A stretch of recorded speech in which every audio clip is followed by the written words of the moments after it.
اور حضور صلی اللہ علیہ وسلم نے ایک موقع پر فرمایا تھا کہ قیامت کے دن ہر انسان سے وہ 5 سوال ہوں گے. اس کی عمر کے بارے میں کہاں خرچہ کی، علم کے بارے میں کتنا عمل کیا، اور جو سوال مال کے بارے میں ہے وہ یہاں غور کرنے کے 2 سوال ہیں. ایک مال کہاں سے کمایا اور ایک مال کہاں خرچہ کیا، اور دوسرا جسم کے بارے میں کہ اس نے کہاں لگایا. تو یہاں ایک چیز یہ سمجھنے کی، جیسے مثال کے طور پر اگر آپ کسی سے یہ کہتے ہیں کہ آپ جوا مت کھیلیے، آن لائن گیملنگ سے باز آ جائیے، وہ آپ سے یہ کہے کہ بھائی میں ایسا ایکسپرٹ ہو گیا ہوں اس میں کہ ممکن ہی نہیں کہ میں ہار جاؤں، 100% اور 100% سے زیادہ چانس یہ کہ ہم جیت جائیں گے، تو آپ کیوں روک رہے ہیں اس سے کہ نقصان ہو جائے گا آپ کا، آپ اپنی دولت گنوا دیں گے. اور وہ کہہ رہا ہے کہ دولت میری گنوے گی نہیں.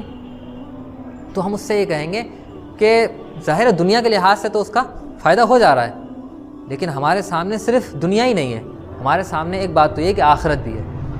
اور ہم سے جو سوال ہوں گے مال کے بارے میں وہ 2 سوال ہونا ہے.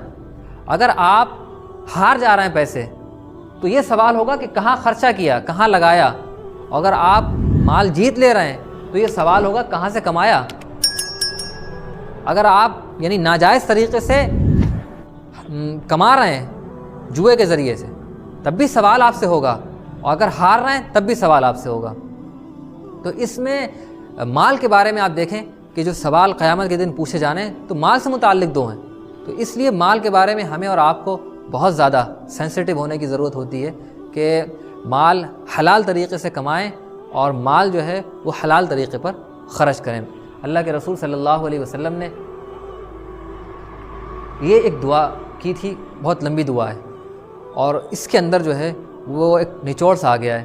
حضور نے فرمایا کہ دنیا سب سے بڑا کنسرن میرا نہ بنے. یہ چیز بڑی ہے، یعنی دنیا آئے میرے پاس، مال دولت ساری نعمتیں ملے، لیکن وہ سب سے بڑا کنسرن نہ بن جائے.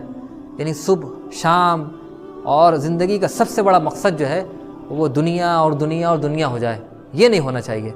یہ چیز جو ہے وہ انسان کو خدا سے، خدا کے حکموں سے اور آپ کے رشتے ناطے ساری چیزوں سے غافل کر دیتی ہے. دنیا سب کچھ بن جائے. اس سے حضور صلی اللہ علیہ وسلم نے دعا کی اللہ تعالیٰ ایسا نہ ہو کہ دنیا اور دنیا کو ہمارا سب سے بڑا غم اور ہمارے علم کی انتہا نہ بنائیے. یہ چیز جو ہے بڑی اہم ہے. تو اللہ تعالیٰ سے ہمیں اور آپ کو بھی دعا کرنا چاہیے، ایک تو اس بات کی کہ اللہ تعالیٰ حلال کمانے کی توفیق عطا فرمائے. اور ہمارے ایک استاد کہتے تھے کہ صرف حلال نہیں، اللہ تعالیٰ سے یہ بھی دعا کرنا چاہیے کہ اللہ تعالیٰ حلال بھی عطا فرمائے اور عزت کی عطا فرمائے، اور حلال جگہ خرچہ کرنے کی توفیق نصیب فرمائے. یہیں پر بات اینڈ کرتے ہیں.